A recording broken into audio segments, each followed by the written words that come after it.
Welcome to Relation Tales. Please like this video and subscribe Relation Tales. Let's begin. The sun hung low in the sky, casting a golden glow over the backyard as the scent of grilled meat filled the air. Laughter echoed around me, the sound of clinking beer bottles and cheerful conversations blending into a familiar hum. I should have been enjoying myself. This barbecue was my tradition, something I had put together every year to bring our families closer, to remind myself that no matter how chaotic life got, home was steady. But not this year. Something felt off. I watched my wife, Celeste, as she moved through the crowd, flashing her perfect smile, laughing at all the right moments, playing her role flawlessly. She was beautiful, always had been, and once, I would have been mesmerized, grateful to have her by my side. But tonight, something about her presence unnerved me. She wasn't just hosting. She was performing. I had felt it for months. The late nights, the whispered phone calls, the sudden coldness in bed. I had tried to ignore it, convince myself I was imagining things. But deep down I knew, and I was about to get my confirmation. Celeste tapped her wine glass with a fork, drawing everyone's attention. The laughter died. The chatter faded. All eyes turned to her. She took a deep breath, squared her shoulders, and smiled. I have an announcement to make. My fingers tightened around my beer bottle. I didn't blink. Then she said the words that made my world crumble. I've been seeing someone else, and we're expecting a baby. Silence. A thick, suffocating silence. No one moved. No one spoke. The weight of Celeste's words hung in the air like a storm cloud, pressing down on me, on everyone, swallowing the night whole. I stared at her, my mind blank, my heart steady. I should have been furious, should have lost control. But instead, I exhaled slowly, set my drink down with deliberate calm, and smiled. She expected an explosion. She wanted screaming, accusations, a scene that made her look like the victim. But I wasn't giving her that. I leaned back, my voice cutting through the air like a blade. Well, I said smoothly, I hope he enjoys the gift you gave him. The shift was instant. Celeste's confidence faltered. Her fingers tensed around her glass. Well, what does that mean? She asked, her voice thinner now. I didn't answer. Instead, I reached into my pocket and pulled out the papers, the neatly folded stack I had been carrying for weeks. I handed them to my brother, who frowned as he unfolded the pages. His face paled as his eyes scanned the text. Then he passed them along. One by one, the papers moved through the crowd, and with each new pair of eyes that read them, expressions shifted from shock to horror. Celeste made a move to snatch them, but I stepped in her path. I let them see, let everyone see, because the documents weren't just proof of her affair. They were her clinic results, positive, for an STD. Gasps filled the air. Some people stepped back. Others turned their eyes away from Celeste like she was something rotten, something disgusting. Her mother had a hand over her mouth. Her father, ***, a man who had always believed his daughter was perfect, ***, stood frozen, his face tight with shame. Celeste looked destroyed. Marcus, she choked. Why would you do this? I took a step forward, lowering my voice, so only she could hear. You humiliated me in front of everyone I love, I said, my voice calm. Now, you know what it feels like. Her bottom lip trembled. This isn't fair, she whispered. You didn't mean for me to find out? I interrupted. You didn't mean for it to come crashing down like this? She didn't answer. Because we both knew the truth. Tristan, ***, her lover, my best friend, ***, was standing off to the side, stiff as a statue. He knew what those papers meant, and he was terrified. I turned to him, voice sharp. So, Tristan, tell me, was she worth it? His jaw clenched. His eyes darted around, looking for an escape. There wasn't one, because his world was about to collapse, too. Celeste ran first. She bolted from the backyard like a hunted animal, pushing past people, disappearing into the night. Tristan? He stood frozen, because he had just realized his life was over. People were already talking. Whispers spread like wildfire, faces filled with disgust as they connected the dots. Celeste wasn't just a cheating wife. She was reckless, dangerous, a liar. And Tristan? He was the pathetic man who threw away everything for her. I didn't stay to watch his downfall. I had more important things to do, because the real revenge had only just begun. The moment I left the barbecue, I went straight to my lawyer. Nathan Ellis was the best divorce attorney in the city, and the second I stepped into his office the next morning, he knew exactly why I was there. "You're ready?" he asked, flipping through the file he had been keeping on standby. "I was ready the moment I found out," I said. He nodded. "Then let's end this." I laid everything on the table. The clinic results, the hotel receipts, the financial records proving Celeste had used our money to fund her affair. Nathan let out a low whistle. "She's screwed," he muttered. "You're walking away with everything." Good. Because Celeste had made her choices. Now, she would suffer the consequences. The first thing I did was shut her out. She woke up the next morning to find her credit cards declined, her bank accounts frozen, her access to our house revoked. She called, left voicemails. At first, she was furious. Then she started begging. "Marcus, please. Just talk to me. I made a mistake, but we don't have to end like this." I never answered. Celeste wasn't sorry for betraying me. She was sorry she got caught. By the third day, she stopped trying, because she finally understood I wasn't playing games. I was erasing her, and she couldn't stop me. Celeste thought she could contain the damage. She thought if she disappeared for a while, if she stayed quiet, if she reached out to the right people, she could salvage her life. She was wrong. The scandal spread faster than she could control. People who had once fawned over her, her friends, her co-workers, her family, were now treating her like a walking plague. Her job? Gone. The company didn't say it outright, but the moment a few clients got wind of what she had done, the higher-ups decided she was too much of a liability. She was let go quietly, handed a severance check, and asked to keep it discreet. She had spent years building an image of success, of power, of being the woman who had it all. Now, she had nothing. And Tristan? He wasn't far behind. Celeste was only half the betrayal. Tristan was the other. And I wasn't going to let him walk away unscathed. I made sure his company found out how he had been using business trips to cheat on his wife. His employer had a strict moral clause. By the end of the week, he was fired. Then came his wife. She found out, and she didn't hesitate.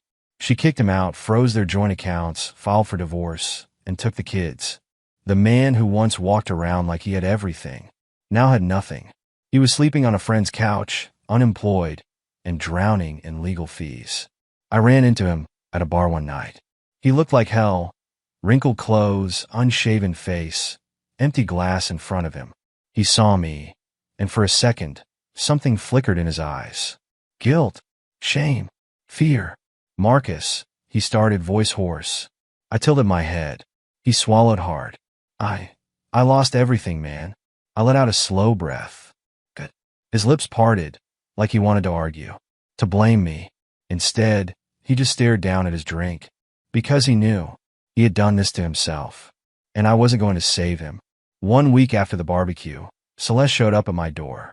Her once perfect hair was a mess, her makeup smudged, her shoulders slouched like the weight of her own mistakes was finally crushing her. I didn't let her in. I leaned against the doorframe, waiting. "Marcus," she whispered, voice raw. "I don't have anywhere to go." I didn't blink. I lost my job. My friends won't talk to me. Tristan, he's gone." I smirked. "That's unfortunate." Her breath hitched. "I know I hurt you. I was stupid. I wasn't thinking. But you were." I cut in, voice razor sharp. "You were thinking every single time you lied. Every time you snuck around. Every time you pretended to be my wife." Her lip trembled. I stepped closer, lowering my voice. "Tell me, Celeste, was he worth it?" She couldn't answer, because we both knew the truth. I shut the door in her face, and I didn't look back. Celeste thought she could fight back. She thought she could claim alimony, take half of everything. Her lawyer was confident, smug, until Nathan dropped the evidence. Infidelity, financial misuse, health endangerment. The judge took one look at the case and ruled in my favor. I kept everything, the house, the accounts, the assets. Celeste? She walked out of that courtroom with nothing but her handbag. As she passed me in the hallway, she turned, eyes desperate. You can't just leave me with nothing, she whispered. I met her gaze. You did that to yourself. She burst into silent tears. I walked away. Celeste moved into a tiny apartment on the other side of town. Gone were the designer handbags. Gone were the dinner parties, the expensive vacations, the admiration of her social circle. She was a ghost of the woman she used to be. Every so often, I'd hear whispers about her. How she had applied for dozens of jobs, but no one wanted to take a risk on her after the scandal. How she had burned through her severance pay and was struggling to pay rent. How she had tried reaching out to old friends, but they had moved on.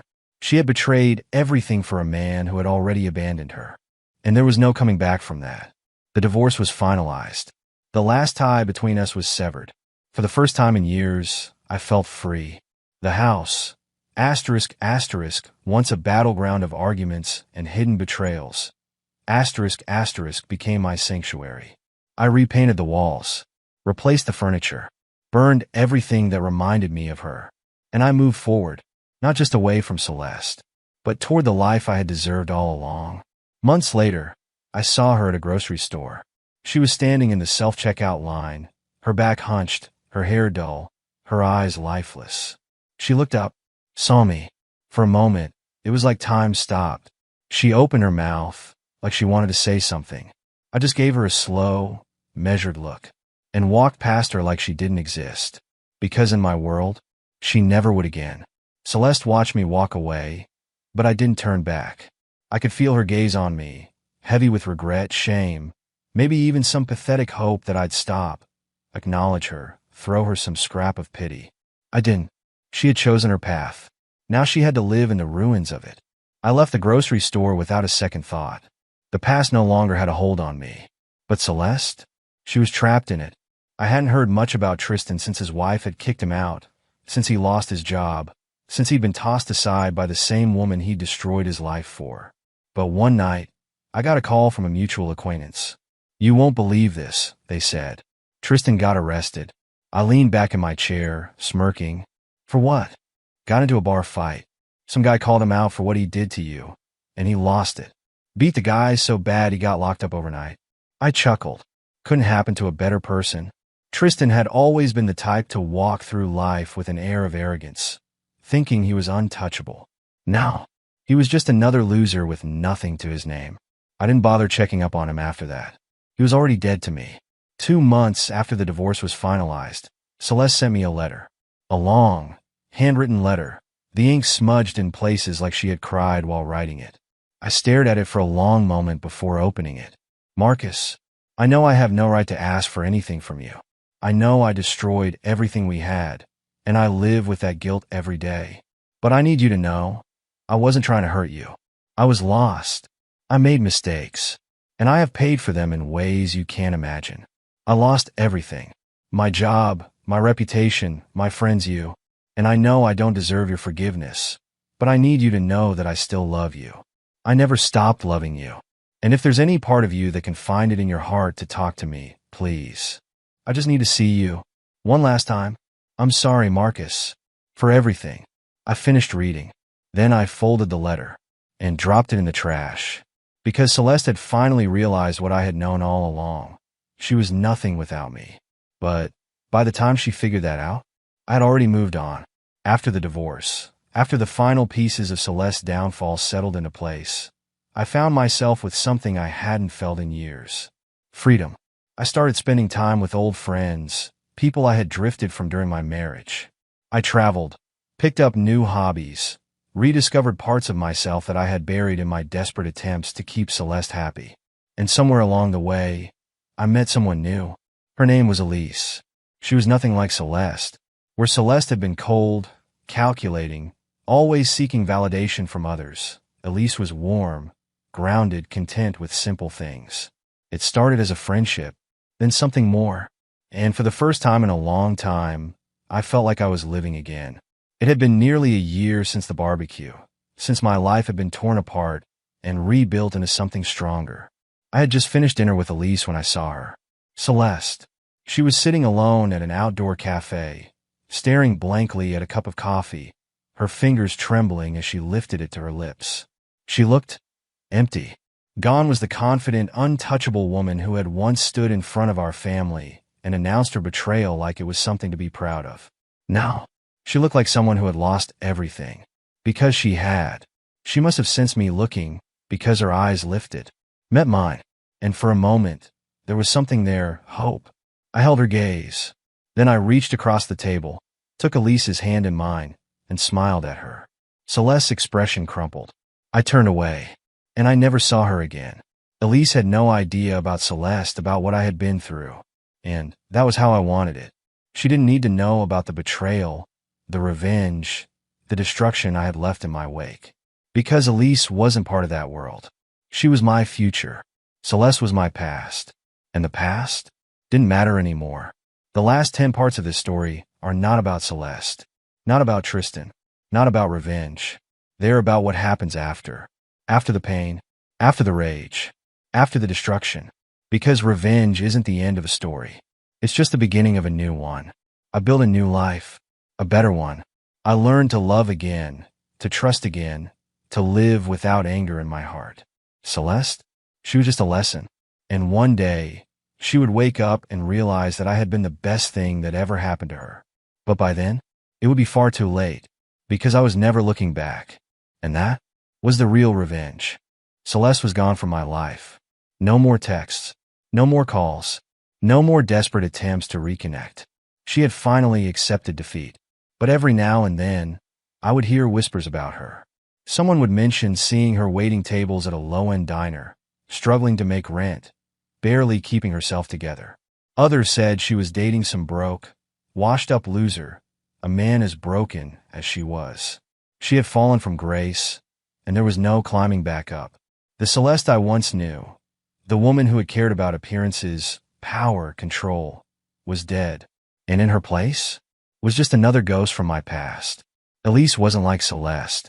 She didn't demand attention. She didn't need validation. She didn't make me prove my worth. She simply was. She laughed at my jokes without forcing it. She touched me with warmth, not calculation. She listened, actually listened, when I spoke. I'd spent so many years thinking love was something to be earned, bargained for, proven. But with Elise, I realized love wasn't about power. It was about peace. And peace was something I never had with Celeste. I thought Tristan had disappeared, that he had learned his lesson, that he had accepted the wreckage he had made of his own life. I was wrong. One night he showed up, not at my house. He didn't have the guts for that. But he found me at a bar, approached me like we were old friends catching up. "Marcus," he said, voice thin, weak. I wanted to talk. I didn't even look at him. "I've got nothing to say to you." He swallowed hard. "I get that. I do. But man, I lost everything. I know I messed up. You knew exactly what you were doing." I cut in, turning to face him for the first time. He flinched. "You made a choice," I continued, voice like steel. "And now you get to live with it." His lips parted, like he wanted to argue. Instead, he lowered his gaze, and without another word, he walked away. That was the last time I ever saw him. After everything, after the destruction, the divorce, the chaos of rebuilding, I sat down with my parents for dinner. They had always been quietly supportive, never pressuring me to open up, never pushing me to heal faster than I was ready. But that night, as I laughed at something my dad said, as I reached for another serving of food, my mom just watched me. "What?" I asked. She smiled, her eyes warm. "It's just, you look happy, Marcus." I stopped for a moment, thinking, and then I realized she was right. For the first time in years, I wasn't carrying the weight of someone else's betrayal. I wasn't waiting for another lie, another disappointment. I wasn't trapped. I was free, and it showed. There was a time when Celeste and I had planned a future together. A house, a family, a life built on trust. But trust, I had learned, was not something Celeste understood. She had wanted control, excitement, power over people. She had wanted the thrill of deception. And now, she had nothing. I sometimes wondered if she lay awake at night, thinking about the life she threw away. If she realized that in her hunger for more, she lost everything. But it didn't matter, because I wasn't thinking about her anymore. I was building something new. I had spent so much time fighting, surviving, staying one step ahead of betrayal and loss. But now I was learning to enjoy the small things again. Waking up to the sound of birds instead of stress. Enjoying a quiet cup of coffee without tension thick in the air. Feeling the warmth of someone who actually loved me. Life wasn't about revenge. It was about what comes after. And for the first time, I was looking forward to tomorrow. There was a time when I had spent every waking moment waiting for the other shoe to drop. Wondering if Celeste was lying again. If Tristan was plotting something else. If my world was one wrong move away from collapsing. But now, I didn't look over my shoulder anymore. Because there was nothing behind me worth looking at. The past was a graveyard. And I had walked out alive. It had been over a year of silence, healing, moving forward. Then, one night I got a text, an unknown number. Marcus, if you ever want to talk, I'm here. I stared at it for a long time.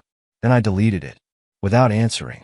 Celeste was a chapter one had closed, and there was nothing left to say.